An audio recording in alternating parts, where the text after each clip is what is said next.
48 saacadood soo socda garaad waliba afkiisu ku hadlaya wuxuu cadayn doonaa in taladii uu hoggaanka iyo maamulka iyo madaxweynaha uga dambaynayo garaadkii hadli waaya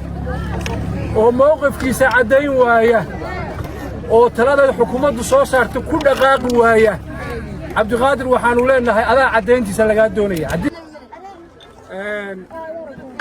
hadalkani maanta meel weyn buu gaaraya meel dheer buu tegaya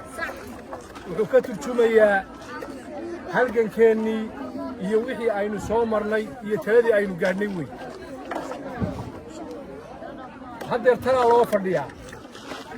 garaadadii oo dhan iyo isimadii oo dhan baa u fadhiya kuwa maqanna way imaanayaan oo waddaday ku soo jiraan xaaladdan hadda aan u fadhinaa waa xaaladdii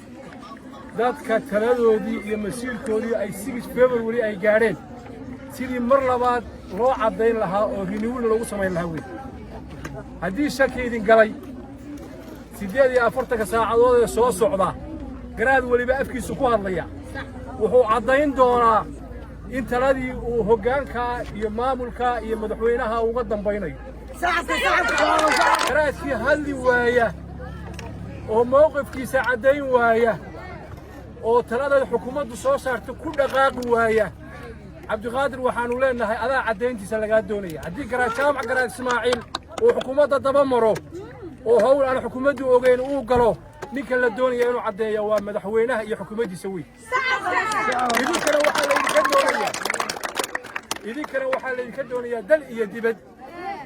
ninkaa marka la cadeeyo ina daba mara hadduu doono aniga ha noqdo waxa weeye talada qaadan waaya hadli waaya deenaga maaha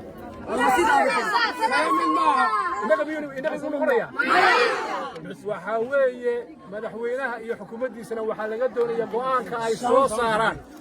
inaynu qaadanno soo maaha tudnan waa tolkayn talada madaxweynaha iyo xukuumadda laga doonaya sida ay noqonayso sidaas maaha garaad dhaqaaqi karaana ma jiro garaad bixi karaana ma jiro